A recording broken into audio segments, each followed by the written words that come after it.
Hello everyone, welcome to my channel. I hope everyone is having a wonderful day. Before starting the video, please go ahead and hit the subscribe button and give this video a like up. So, let's get to it. I didn't feel very motivated by this week's shows. I asked my coworkers at soaps.com, wonder if the world will end if I just don't write a column this week. They instantly agreed to that plan because they are the incredibly supportive group that they are, or possibly because they were thinking, hey, if it works for him, can I do it too? Richard, you have a responsibility to loyal readers like Wicked Red and Jade, I told myself. Please at least mention Thomas so that they can target their ire in your approximate way. Without further ado, let's begin. What is happening to Hope? Is there a brain tumor? Identity dissociation disorder? Seriously, this early in midlife?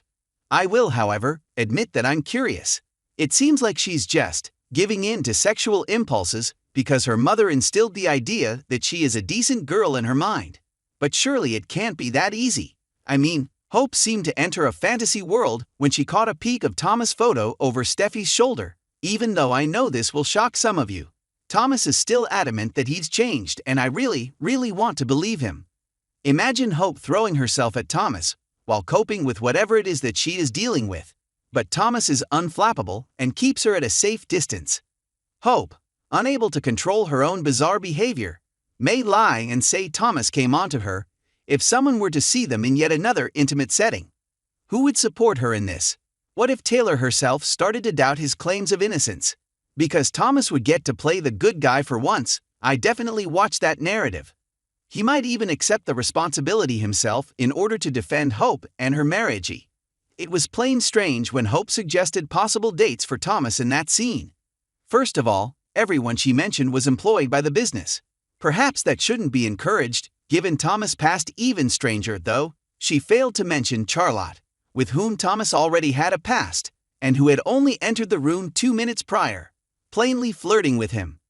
They were canoodling back in 2017, when Pearson Fode was playing Thomas. Was willing to give Steffi and Liam another chance? No, because I think that's the direction we're going. Steffi was talking nonstop to Hope on the episode from last Friday about how great their marriages are doing. In addition, we witnessed a great deal of intimacy between Liam and Steffi. More on that later. Thomas also stated that he would not pursue Hope, even if she made advances towards him. And you could almost see Liam, who is notorious for overreacting to anything, draw the incorrect conclusion, hurry down the hallway, and yell to Steffi, I made a mistake. Bring me back. How Finn fits into all of his is the great unknown. He is completely aware of his wife's relationship with Liam and his father in the past. Time will only tell. This week, Brooke spoke to Ridge in the correct ways, but her deeds didn't match her words. She reprimanded her crazed ex. We're not teenagers anymore. We can't give in to every whim or craving. It seems as though she has learned from the past. Just one little issue. She was nearly purring every syllable as she spoke while wearing sexy knickers and gave him her best come hither expression.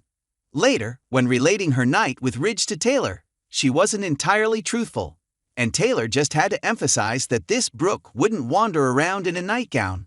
You know, the way she just had to drive the point home in the most obvious way imaginable.